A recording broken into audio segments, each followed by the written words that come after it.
Hello, everybody. It's 7:15 in Ireland, and I want to say it's time to work, especially for those who are volunteer for the SSI. It's time to have our live, and at the same time, it is 2:15 in America, in the East Coast and the West Coast. It is 11:15. So I'm opening up the bridge between Ireland and America, and I hope all listeners from Kardec Radio are with us today, because today we do have a very special guest, Adam Osborne. He's British. He has a better English than me. Don't worry. So you understand everything what he gonna say, you know, with spice it with the British accent. So that's wonderful. So and Adam is part of the Kardec group in Mainhead in the UK. So if you want to join to see his works, you can go to www.kardec.org.uk, and there you can find everything about the group, about Kardec, and please, if you want to reach him, don't be shy, reach him, Okay, so in order to start, I will do the initial prayer. So I would ask to everyone to sit comfortably. If you want, if you can, please close your eyes. If you cannot, don't worry. The important thing here is open up your heart and ask for the superior spirits, our mentors, to stay with us, to help our speaker today in order to support him during the speech, giving us his knowledge, his wisdom, and somehow we can apply these teachings in our life. Once again, thank you for the opportunity. So be it. Amen. Okay, my dear friend Adam, I hope you are still with us. I You didn't run away. That's a good sign. This is a good sign. Indeed it is. Yeah. So I'll be at the back of the stage. So if you need me, just call me and I will put up your presentation. So, my dear friend, break a leg. Thank you, Stephen, and thank you to all those friends of the Spiritist Society of Ireland, friends from around the UK, around the globe who are connected to us right now, and especially those on Facebook and listening through Kardec Radio. It's a pleasure to be here with you all today and to have this chance to talk about this little topic called the Golden Rule. Now, hopefully, most people have heard of this before, but don't worry if you haven't. But we're going to look at a couple of questions related to this, such as, what is the Golden Rule? Where does it come from? Why should we be concerned about it, especially right now? And more importantly, what does Spiritism tell us about the Golden Rule? So let's get started. So what is the Golden Rule? Well, the Golden Rule is a label that we put onto a set of reflective phrases and guidelines, which we've used for a long time. And perhaps the best phrase that we know of that can represent the Golden Rule is the following: love your neighbor as yourself. Now, I'm sure most people have already heard of this, but what does it actually mean? Do we really understand what it means? Should we be concerned with what it means and what it is? And is this concept something easy for us to apply in our daily lives? So let's look at a few of the attributes, as it were, of the golden rule so that we can help us to understand it a bit better, understand what this thing actually is. So love your neighbor as yourself. What does it mean? Well, the golden rule, it's the basic guide of how we should treat others, the need of respect we need to have towards each other. It's known as the law of reciprocity, that we get what we give. It's part of the law of cause and consequence.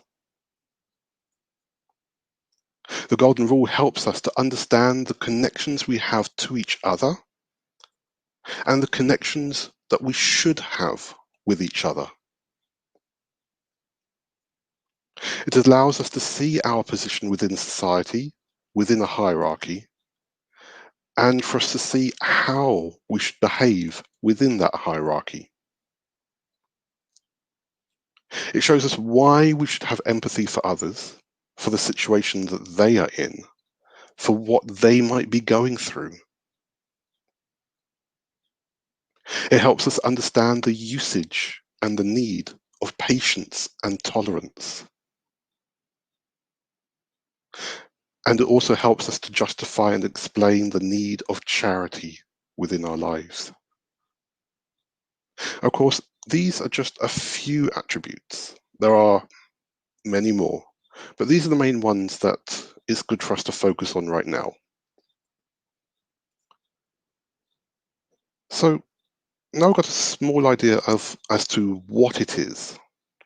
How about looking at where it came from? Where did the golden rule start?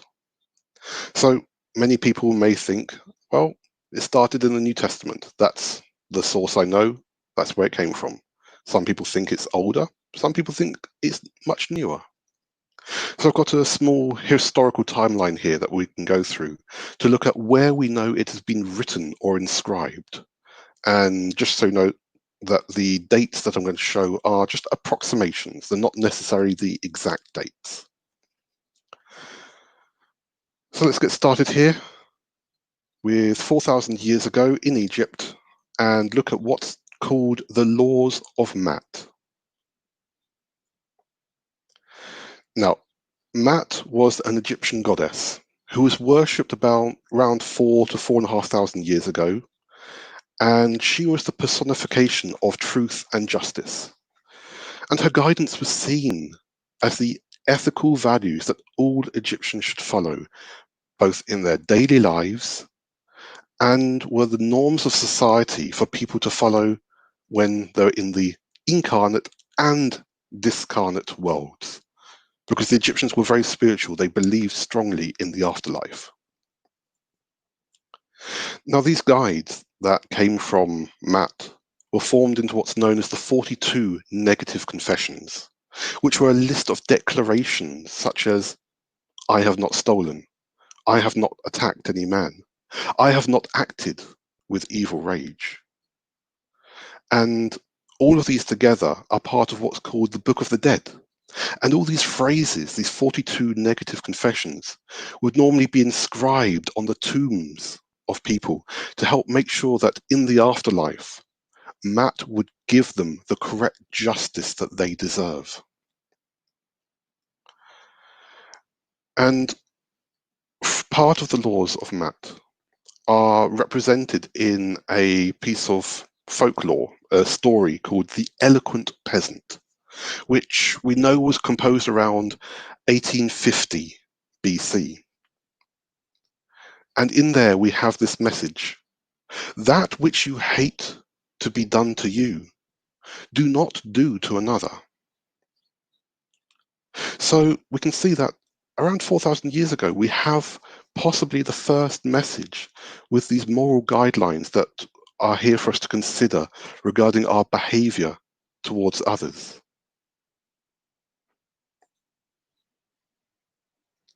Let's jump forward now a few hundred years to approximately 1300 BC to an important event which also took place in Egypt, which is the story of Moses and the Exodus. Now, I'm sure you've all heard of this guy who's here. Moses was an adoptive Egyptian prince who later became a very important prophet. His story is that when he discovered his heritage, that he discovered that he was the child of an Israelite slave. So he was there as an Egyptian prince. He discovered this fact about himself.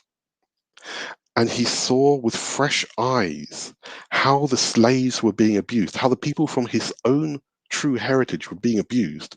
He became rebellious. He rejected his adoptive family, the hierarchy of Egypt, and he fled Egypt. And then he became a shepherd. And the story, which many people may know, he was out one day looking for a sheep that got lost, and he came across a burning bush.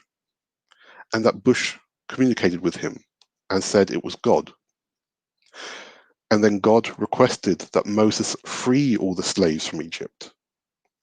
And so we then have the story of the Exodus, the story with the Pharaoh and the plagues and all of that, which constitutes the majority of what's known as the Torah, the Old Testament. So the original Pentateuch, the 5 books of the Old Testament. And so as part of that Exodus story, we have this communication from God. Moses goes up to the mountain. He comes down with what's called the 10 Commandments, which are the following. You shall have no other gods but me. Honor your mother and your father. Do not worship idols. Do not kill. Do not steal. Now, actually, these are not necessarily 10 Commandments. That's actually a mistranslation. They should be considered the 10 duties or 10 deeds. And these are guidelines for how someone should be considered as a good person, both now and in the afterlife. Because again, these people, just like the Egyptians, so all these people fleeing Egypt, they also believed in an afterlife. So apart from these 10 commandments, 10 duties, we also have clear phrases related to the Golden Rule within the books of Exodus and Leviticus in the Old Testament. And so in Exodus, we have the instruction, love your neighbor as yourself. Quite clear. And in Leviticus, you shall not take vengeance or bear a grudge against your kinsfolk. So all of this, the commandments, these instructions, and all the other instructions we can find in the Old Testament were there as guidelines for the 600,000 people who fled Egypt with Moses. Because they were there to help them live alongside each other, especially considering that they were about to spend the next 40 years together in the desert.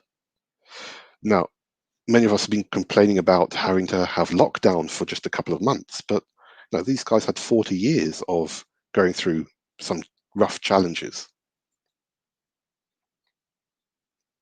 So that's Egypt. So let's move east now to Nepal, to around 600 BC, and look at the life of Buddha. Now, we're actually going to look, first of all, at the story of Siddhartha Gautama. Now, Siddhartha Gautama was born in South Nepal around 630 BC, and at that time, the Indian religions were going through a bit of a philosophical transformation. Now, Siddhartha was born into a wealthy family, and he was protected from the outside world. Then one day, when he realized that he would at some point have to suffer illness, old age, and even death, he left home so that he could find the root cause of this human suffering, to find some kind of solution for it as well. And he spent many years going from one teacher to another. But he then got quite frustrated with things. He wasn't able to find the true answer he wanted, the middle ground that he was looking for.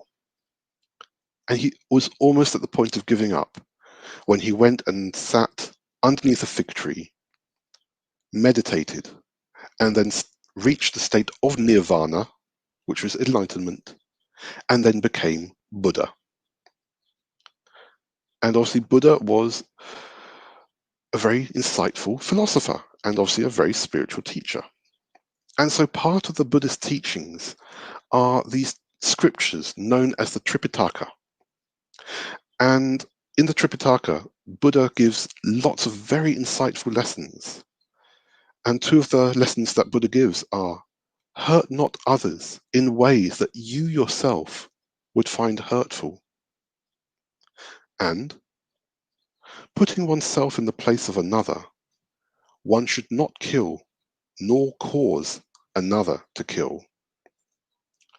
So here we're getting very similar messages to those that we've seen from Moses and those that we've seen from Matt. So let's carry on a bit more, go a bit more east to China to around 500 BC, and this guy called Confucius. Now, Confucius was born into a military family and he worked in various government roles. He was seen by many people as a really good role model of how to conduct yourself properly, how to live a righteous life. And he worked as a politician for many, many years. And many of the works attributed to him, the sayings that he came up with, were part of a collection called the Analects, which contain different sayings and many things which were almost like parables, stories. And in the Analects, we can find the following. What you do not wish for yourself, do not do to others. And there's also a story where a disciple asked, is there any one word that could guide a person throughout life? And the master, Confucius, replied and said, how about reciprocity? Never impose on others what you would not choose for yourself. So giving that great idea of cause and consequence, attitudes, actions towards each other.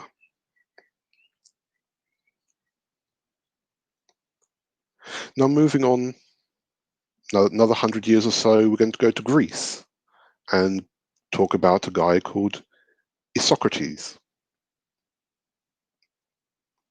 Now, Isocrates was an orator, a speechwriter. So essentially, he was a lecturer. He was born in 436 BC, and he lived to be about 98 years old, people reckon. And he was a contemporary of Socrates, who was born just before him, and Plato, who was born just after him. And they all knew each other. And one of the works of Isocrates is called the Nicocles, which was a set of lectures that he gave to the people of Cyprus. And in there he says, do not do to others that which angers you when they do it to you. Practice nothing in your deeds for which you condemn others in your words. Now, it is possible that these were actually the thoughts and teachings of Socrates, which Socrates wrote down, because one thing is that Socrates actually made a point of never writing down his own thoughts and ideas. But they're written down in this Nicocles from around this era. Oh, excuse me. And so we're now going to move on from Greece, head over to India, and look at what's known as the Mahabharata. And it's roughly around the same time, so roughly about 350, 400 BC.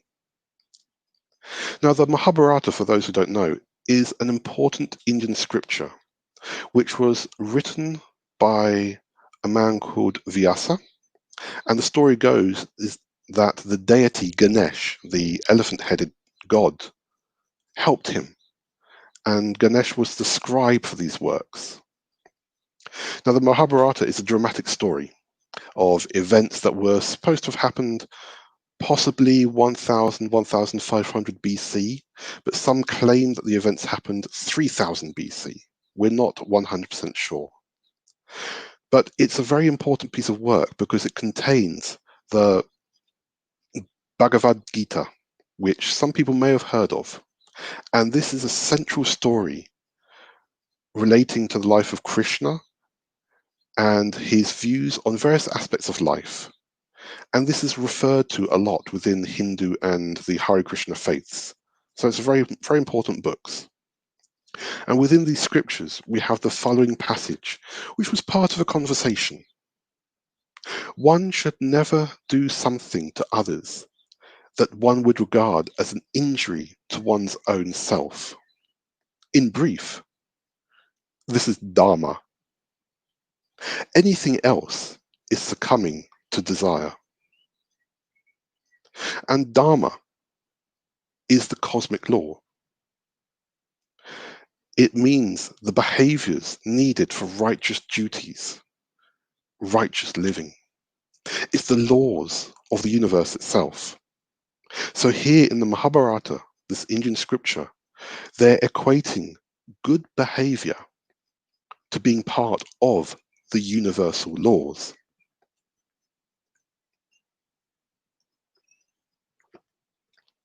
So we're going to move back a bit now towards Persia. So a bit more east, go back to west, sorry, go to Persia and look at the religion of Zoroastrianism.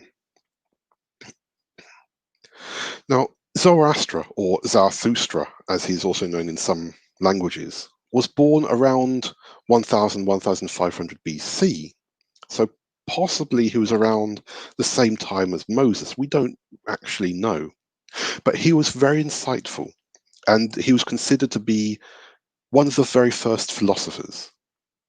Now, his teachings are regarded as having influenced various philosophers and religions over the years, and of course the religion of Zoroastrianism, which was founded on his teachings, which started roughly around this time of 400, 300 BC. Now, as I said, he was a very spiritual person, teaching about the idea of a single God, as well as teaching about reducing the rituals within religious ceremonies, the ideas of an afterlife, as well as ideas regarding cause and consequence within our lives. And there are two teachings that came from him. The first is, whatever is disagreeable to yourself, do not do unto others. The other, whatever you do not approve for yourself, do not approve for anyone else. When you have acted in this manner, you are righteous. So he's giving some very clear ideas of how we should think about our behavior, but how we should progress.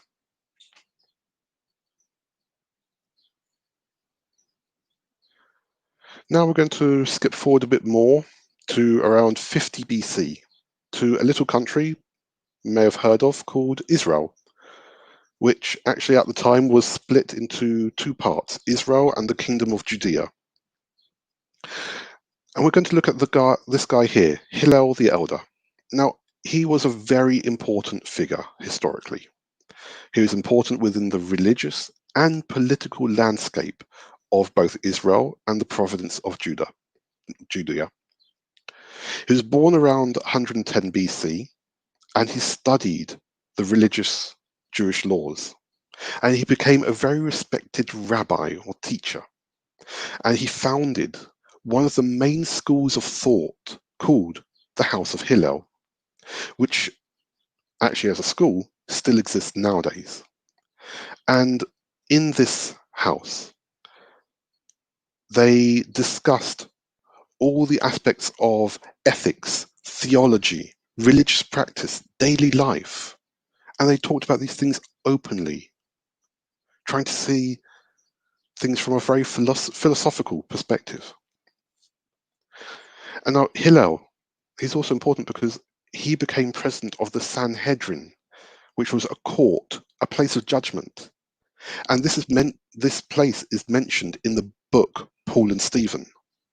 And Hillel was important to spreading ideas of peace and unity, both in and outside the Sanhedrin and within society itself.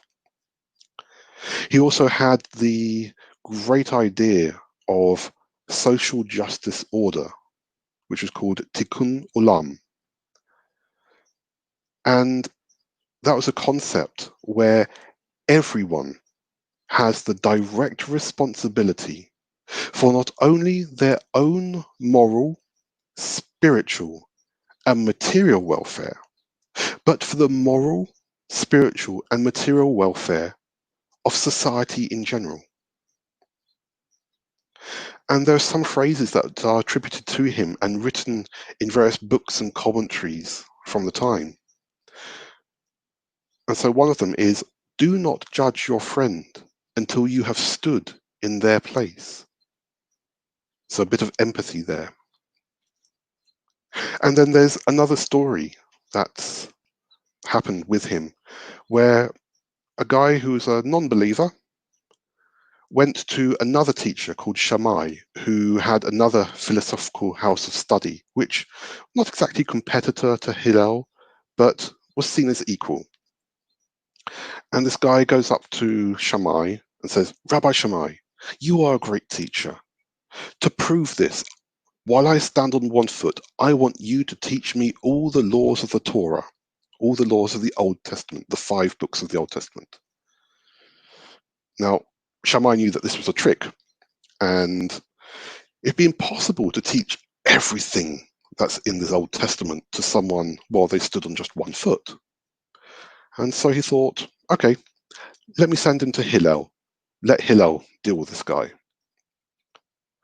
And so the man went off to Hillel, and he went to him and said, Rabbi Hillel, you're regarded as the greatest teacher.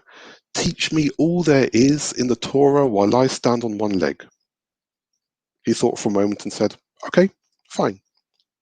So the man started to stand on one leg, and then after a moment or two, Hillel said, that which is hateful to you, do not do to your fellow. That is the entire Torah. The rest is just commentary. Now go and study. So Hillel was able to pass the concept that something simple can actually explain a lot. And also, we need to go and study. We need to look at things from different angles. We need to look clearly, rationally.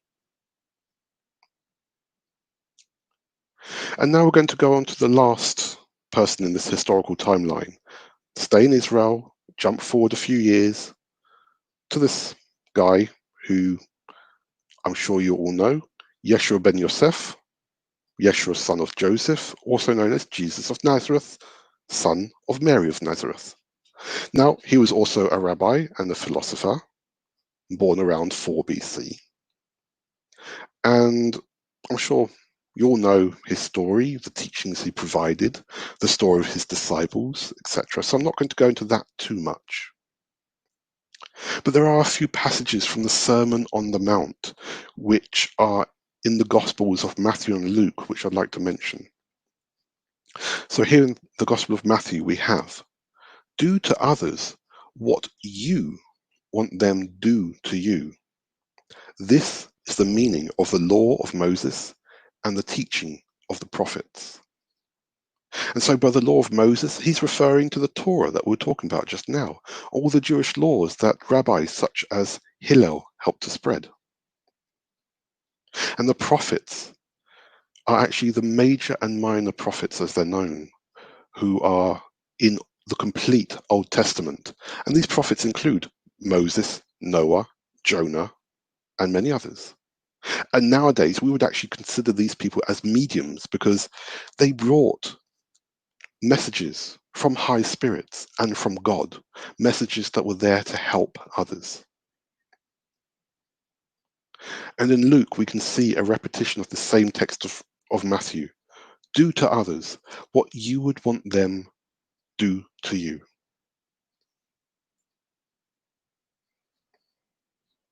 And continuing with the Gospel of Matthew, we have chapter 22, 34 to 40, which we can also find in the Gospel According to Spiritism by Allan Kardec.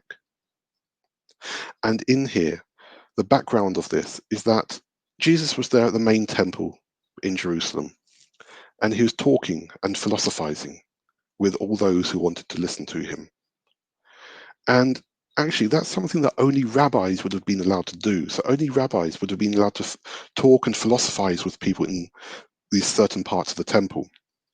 And various people were there. They were curious. They wanted to know more about him. They were asking him many questions. Some were trying to test him to see how well he actually knew and understood the Jewish scriptures, the Torah, the Jewish law. Now, one of the people who approached him was a Pharisee, which they've had a bad name in the Old Testament, but actually they were a philosophical and spiritual group who accepted the idea of discussing and commenting on the Torah. The Pharisees also believed in the immortality of the soul, the concepts of a spirit, an afterlife, and reincarnation. And also the formation of the rabbis themselves, which we haven't even to nowadays, started with the Pharisees. And so this Pharisee goes up to him. So he's someone spiritual, open to discussing religious aspects, and asks, "Teacher," or "Rabbi, which is the great commandment in the law?" And Jesus turns around to him calmly and says, "You shall love the Lord your God with all your heart, with all your soul, and with all your mind. That is the first and great commandment. And the second is like it. You shall love your neighbor as yourself. On these two commandments hang all the law and the prophets." So again, we have this strong confirmation of the importance of looking at our behavior. These strong confirmations of the same message that we found passed from different forms around different countries for at least 2,000 years by this point. So we're seeing the development of the Golden Rule going from one place to another.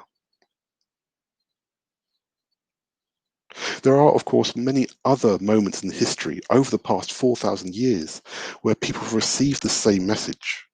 And we can find it in all religions, including Islam, Sikhism, the African religions, Yoruba, the indigenous religions of North America, South America, Australia, Polynesia.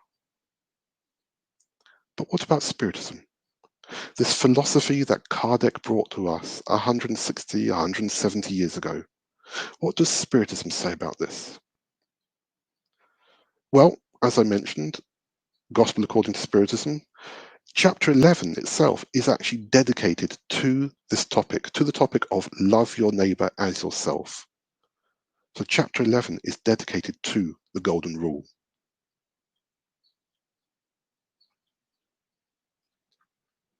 And in item 4 of this chapter, Kardec himself mentions the following as a reflection of that passage I just read from Matthew a moment ago.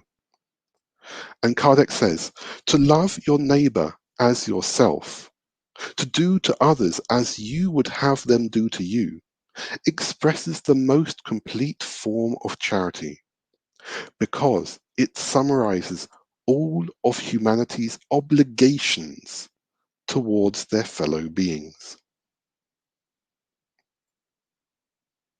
And then continuing on in the same item, Kardec says, "We can find no guide to take as an example that is more guaranteed in this respect than that we should do to others what we would have them do to us.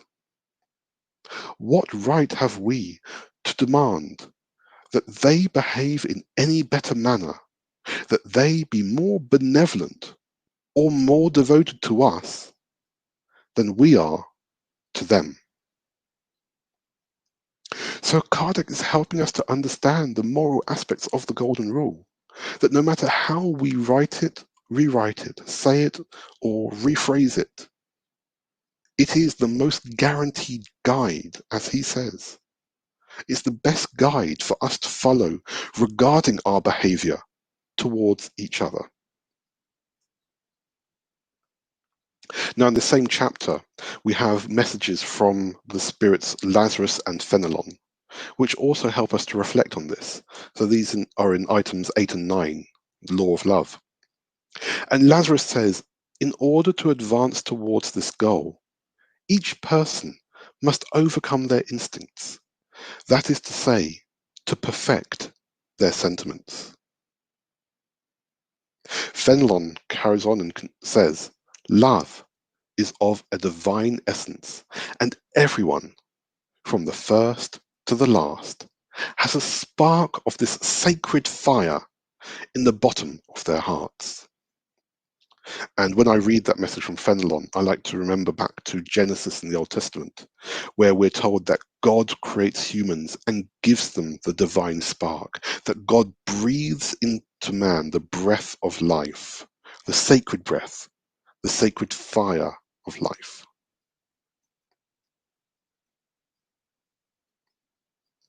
And then continuing on in the same chapter, item 12 is selfishness. And we have this message from the spirit of Pascal. And Pascal says, if charity reigned on earth, then evil could not prevail. It would fade away in shame.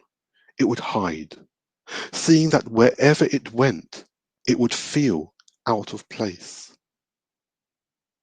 So we can see that just within this one chapter of the Gospel according to Spiritism, we have an objective overview, an analytical observation, an idea of methodology, and a hypothetical conclusion regarding the importance of the Golden Rule, which is a very scientific and philosophical structure that Kardec liked to implement. And we can use this to understand the Golden Rule.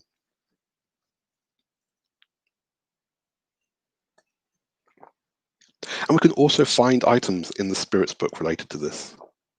So chapter 12 of part 3 looks at the moral laws, moral perfection, the attitudes and behaviors we need to consider for our evolution.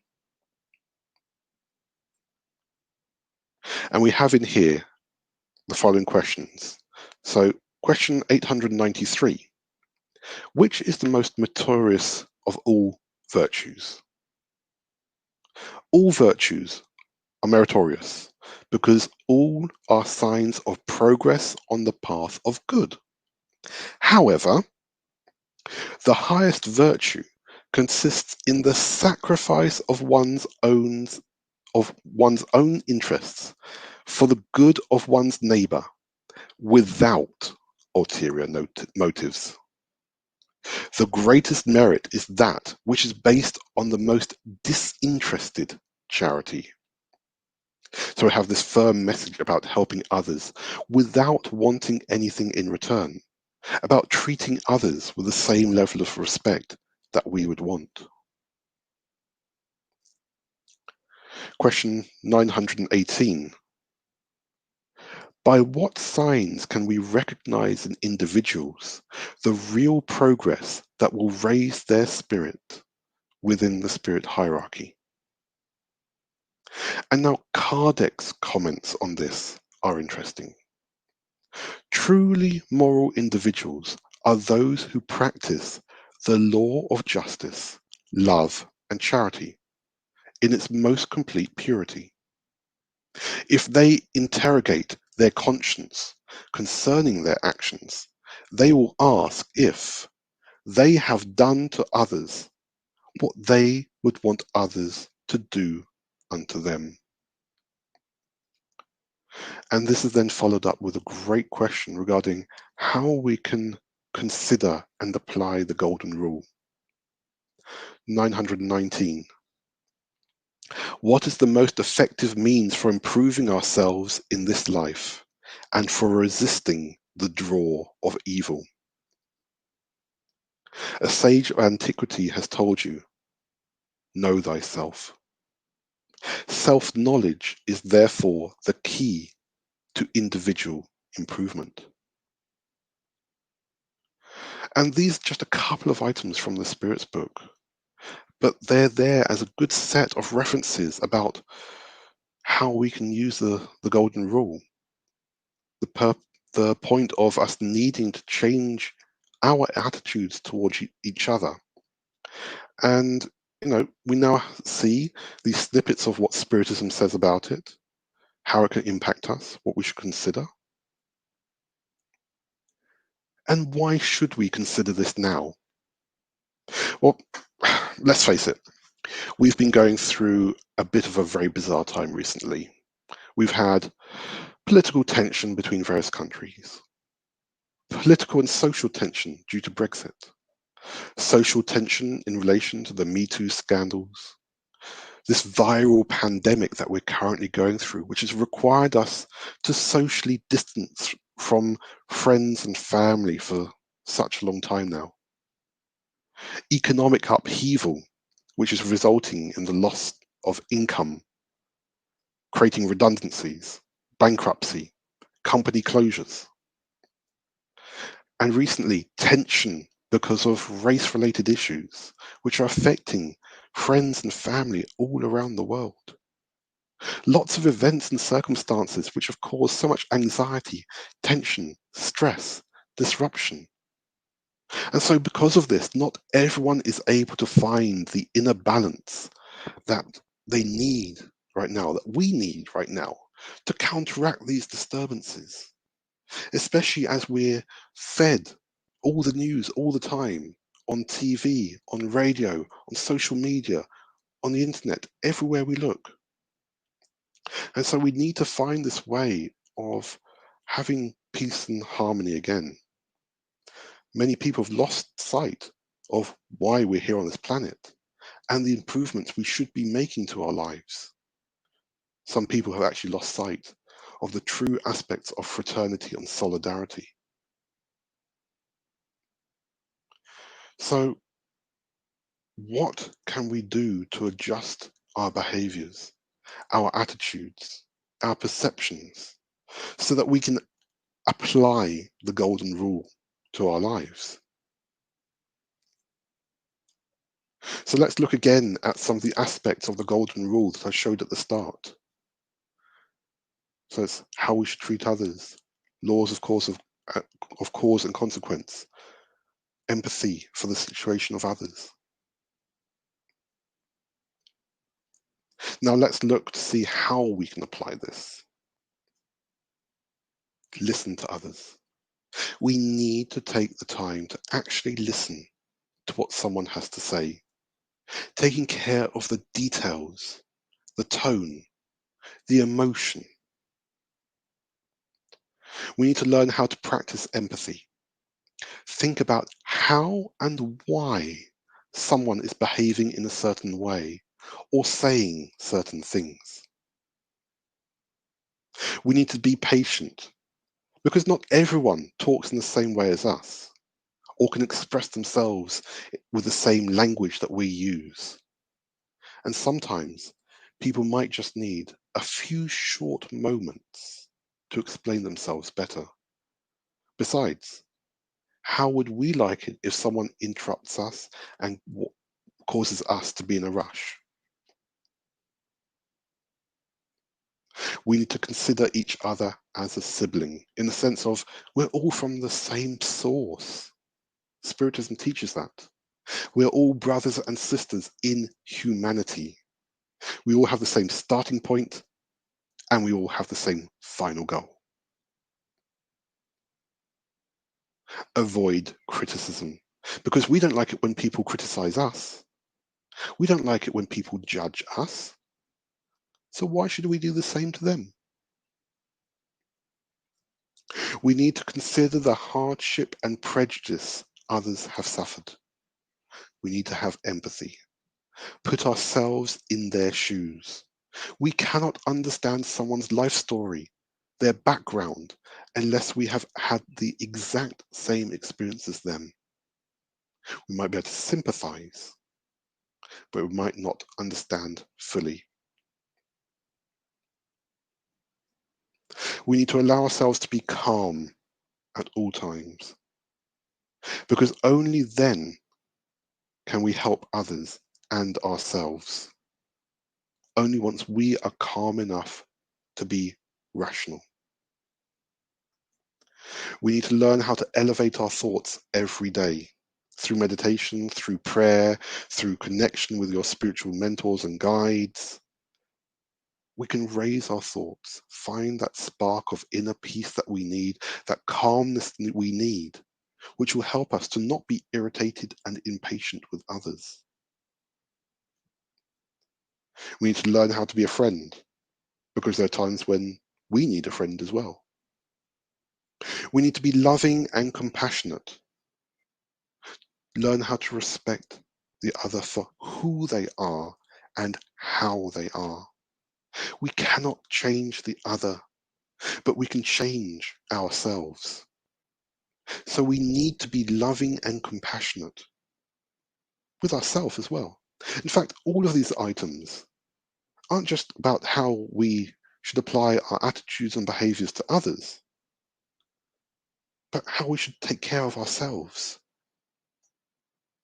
And these are only just a few examples of how we can apply the golden rule to our lives, how we can apply this simple guide of love your neighbor as yourself. And I want to leave you just with two more thoughts. Dalai Lama, in a recent BBC interview just the other day, said, "The whole world should pay more attention to how to transform our emotions." And I think we can all agree that, considering the current situation, this is very true. Some of us are getting there, but not everyone. And the same message we can actually see in the books of Andre Louise, John and G. Angeles, in the teachings of Buddha, Zoroaster, Matt, Moses, Jesus, Krishna. So perhaps now, after 4,000 years, we can finally start to consider this and apply it to our daily lives. And for my last thought, I don't remember where I heard this expression, but it stuck with me for quite a while. We are all on the same path, just wearing different shoes. So thank you very much for listening, and I'm sure we can open now for any questions that anyone has. And if anyone wants to get in contact with Kardec Group, as Steven said at the start, visit us on www.kardec.org.uk, and you can find the details of our two groups, the Spiritist Society of Windsor and Maidenhead and Spiritist Society of Bicester.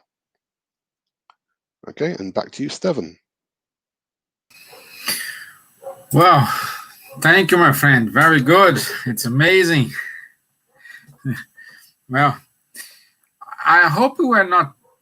I know we are not using the same shoes, but at least we can follow Kardec, you know? Absolutely. Absolutely. Because even if we're not in the same shoes, we're still on the same path. So we can still follow the same rough guidelines. We can still look at the same lampposts and lights that are there for us.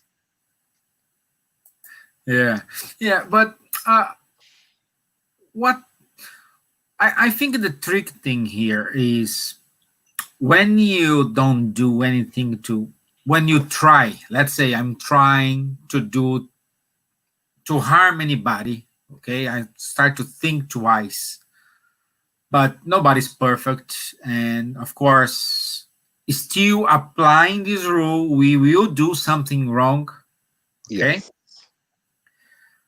How we need to see each other when we realize that, okay, even though I exercise my thought, I did something wrong. Yeah, well, this is where comes in the great word forgiveness. And actually, the word that they use in the end of the Spirit's book is repentance. Sometimes we need to go through the act of admitting our faults, of saying sorry to the other one, asking forgiveness from someone else, because that's the first really great step that we can take sometimes to acknowledge that we might not be the perfect individual we sometimes think we are. Yeah, yeah, yeah. But anyway, it's come across with we had some talks weeks ago, and uh, perhaps we need to also, along with this, exercise the forgiveness, Yeah, and it's not. especially forgive ourselves. Yeah, and that's not always easy. That isn't always easy. And sometimes we need some kind of external influence to help us go through that process of forgiving ourselves. Mm, Sometimes we need a dramatic event to happen in our lives to help us reflect. Sometimes we just need to find the right person to talk to. It could be a friend, it could be a counselor, it could be a therapist. yeah, But the worst thing that we can do is to keep within us hatred or anger or violence or regret. Regret is such a disastrous thing for us, for our spiritual evolution, because it says in, I don't remember which question it is, it's around the late 900s in the Spirit's book, that all these negative emotions are like a veil of fog in front of us. It prevents us from seeing who we truly are and what we can really reach and what we can accomplish in our lives, not just now, but our future incarnations. yeah, yeah, yeah. And Adam, how do you each culture has have a different approach? Okay, like if you are in Brazil and you do this, I would say it's gonna be easily. I don't know, but depends. But how to apply this golden rule in a British culture? Yeah. It is difficult because many people think that the best way to apply this is just to go out and do some external activity of charitable work, which is great. I'm not knocking that. It's a wonderful thing to go to a poor community or go to a soup kitchen or a homeless kitchen or to give them meals or whatever. That's fantastic. I've done that myself, both here in the UK and in Brazil, and it's a wonderful accomplishment when you do it.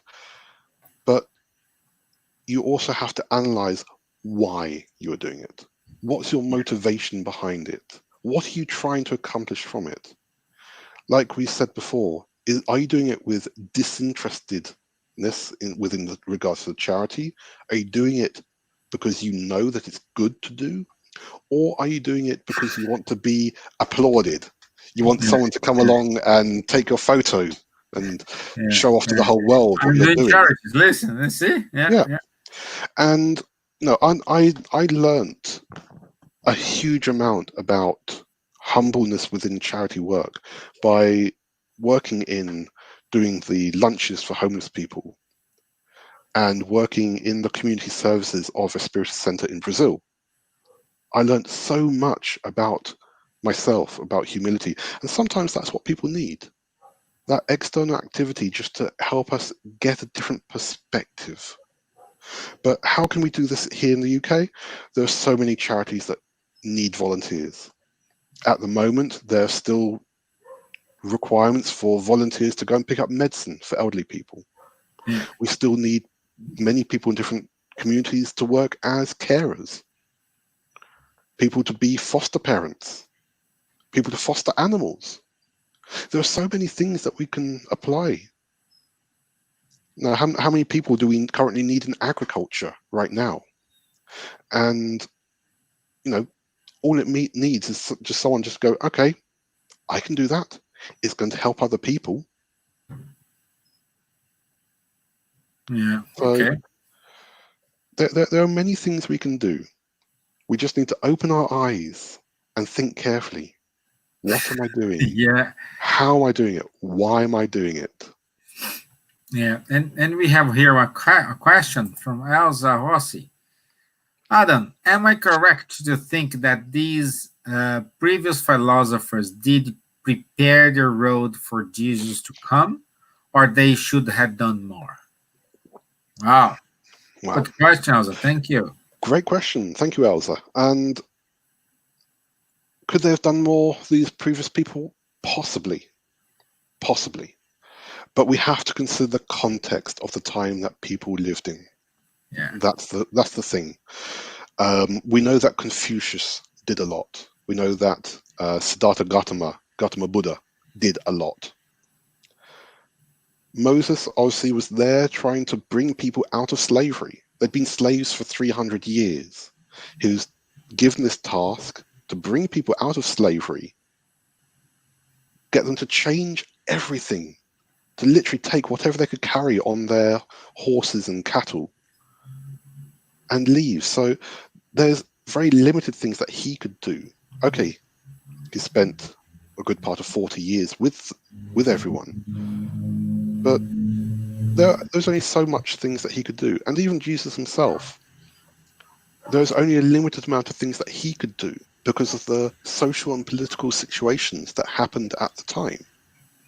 You have to remember he was there in a small country, a very important country, because it was the middle of lots of important trade routes. And it was being bombarded with Roman politics. And so there was very little that he could force people to do. But he obviously did everything he could. He helped to spread more these messages which we've obviously had written down in almost all languages now. So I think, yes, there are some people who perhaps could have done more, but I'm very sure that all of them did their very best. Yeah, and also according to the book, The Path, the Truth, and Life, it's saying that the Romans said the law engraved on our human heart is to love the members of society as yourself. Exactly. And just But, like I said with that message from Fenelon about this spark, this flame within us. Again, that flame, where did that come from? Where did that spark come from? It comes from that energy that God, whatever we define as God, the universal intelligence, the first cause of all things, put within us. Yeah. And Spiritism teaches us really clearly that we're all on the same path. We're all created the same way, and we all have the same end goal. So if we deviate along the way to get there, that's down to us. Yeah. So one last question, because our time it's near there. So we have a question from Vanderlei Massafelli.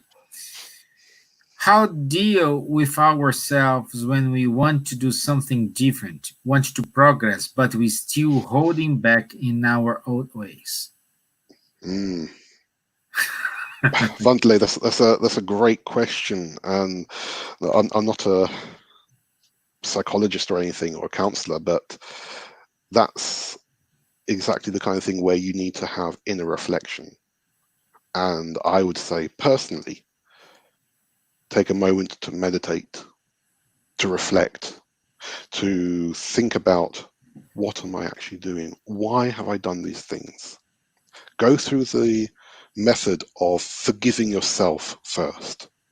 Go through the method of asking forgiveness from anyone that you may have hurt, and progress from there, slowly. We can't rush trying to change ourselves. Once we identify a negative behavior within ourselves, we can't rush to change ourselves. We're not going to change overnight. And we have to forgive ourselves if we do fall backwards a bit from time to time. And also I would say, once you identify that you need to change, that's the first step. Okay. Absolutely. But if you are keep doing your old ways, then you are in trouble. because you know what to do. So this requires change habits, change friends, change lifestyle, change a lot of things. Which is why the golden rule applies to us. Exactly. As well. Yeah. So, dear friend, our time is up. Let's put a comment here. John De Rosa, eventually our conscious catch up with each one of us. Yes. Sooner or later, this is gonna happen, my friend. Sooner or later. Yeah. So I would like to say thank you, Adam. Thank you for your time. It's been a pleasure. Please go to thekardec.org.uk. Adam holds a meeting every Saturday, 10 a.m. Yeah, every Saturday time. Saturday morning in English, and you don't have and Wednesday evenings in Portuguese. And Wednesday evening in Portuguese. Yeah. So there's no excuse. Please reach him, talk to him, and Adam, can I ask you to do our final prayer? Of course, it'd be a pleasure. Great. Okay. So I'd just like to invite everyone who's here with us, all these friends around the world who are connected with us at this moment. If you just want to take a moment to allow yourselves to relax, to sit comfortably wherever you are, to ignore any distractions around you, and allow yourselves to breathe slowly so that you can find this moment of peace within yourself, a moment of balance and harmony, so that we can raise our thoughts to our spiritual friends, to our mentors, to our guides, so that we can thank them for having had this opportunity today, for having had this chance to look at and understand the teachings of the Golden Rule, for having had this chance to share these thoughts and energies with each other. And we ask that positive energies can come to us, to our friends and family around the world, to all those who we need to ask forgiveness from, to all those who we need to forgive, the energies and strength we need within ourselves to overcome the challenges and trials we have. And we ask that our mentors and guides can stay with us to watch over us now and always. Thank you. Okay, thank you very much. Adam, we have people here saying, I need to bring you back again. So, so we need to work with your agenda, and we can schedule something in the future for sure. We'll take a look. Okay, guys, thank you so much. And once again, Adam, if you want to stay online, we can catch up. Thank you very much, guys. I'll see you on Thursday at same time, 7:15. Thank you, listeners from Kardec Radio. Thank you, the mentors of Kardec Radio as well.